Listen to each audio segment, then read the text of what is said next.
Hello friends, मैं इलियास अली हमारे पहलवान गुरुदीन ग्रुप ऑफ इंस्टीट्यूट के यूट्यूब चैनल पर एक बार फिर से आपका स्वागत करता हूं।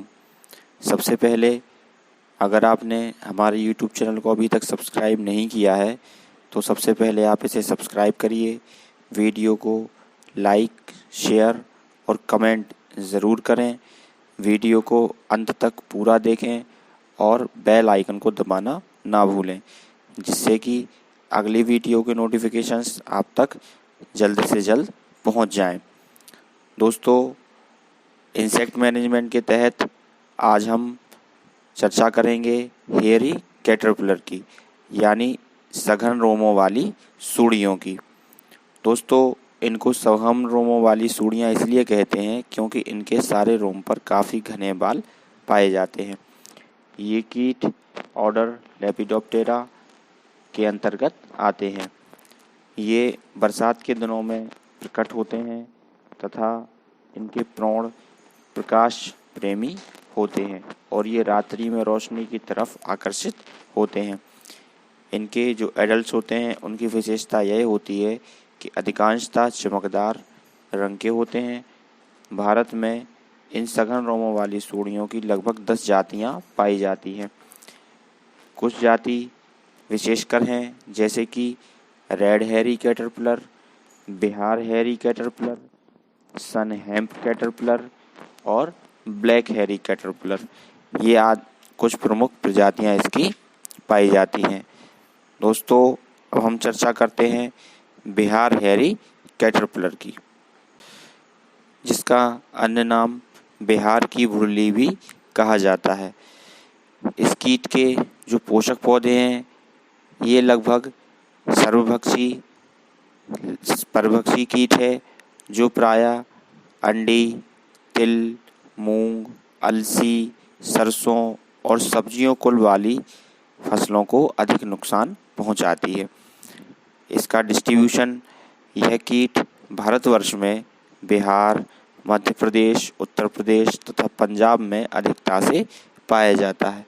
अब बात करते हैं इसकी क्षति और प्रकृति की, तो इस कीट की केवल सूड़ी ही हानि पहुंचाती है। प्रौढ़ कीट क्षति नहीं करते, संतति बढ़ाने में सहायक होते हैं। सूड़ी के काटने तथा चबाने वाले मुखांक, यह पौधों को केवल कोमल भागों को ही नुकसान पहुंचाती है।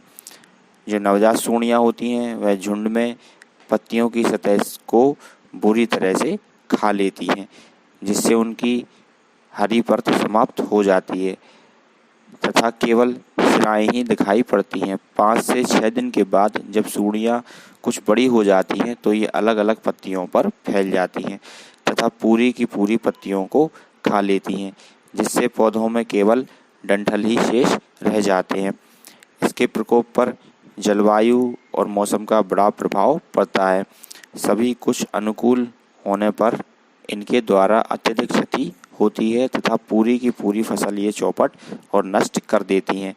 ऐसा देखा गया है कि हल्की भूमि और कम वर्षा वाले क्षेत्रों में इनसे क्षति अधिक होती है और इनका प्रकोप उगने से ही प्रारंभ हो जाता है।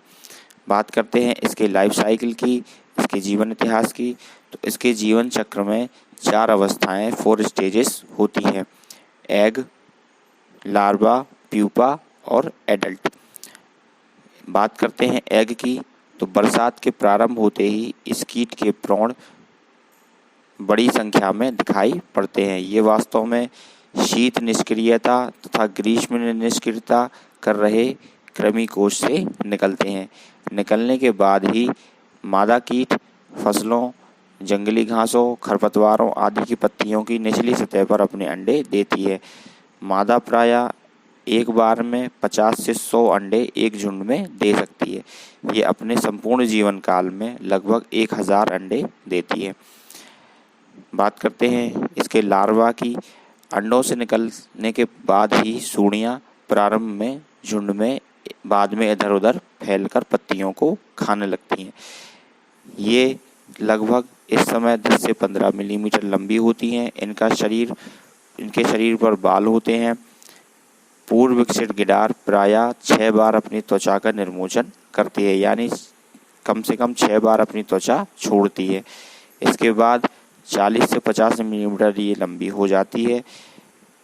उचित वातावरण मिलने पर यह 15 से 20 दिन का समय इसको अपना विस्तार करने में लगता है।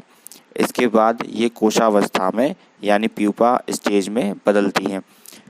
पूर्ण विकसित सूढ़ी भूमि के अंदर अथवा भूमि पर पड़ी हुई सूखी पत्तियों को के नीचे कोशावस्था में बदलती है। इसके लिए सूढ़ी पहले एक ढीला रेशमी कोकून बुनती है। इसके अंदर कृमिकोश में बदलती है। कृमिकोश का रंग गहरा भूरा होता है, जिसकी लंबाई 20 मिलीमीटर के लगभग होती है।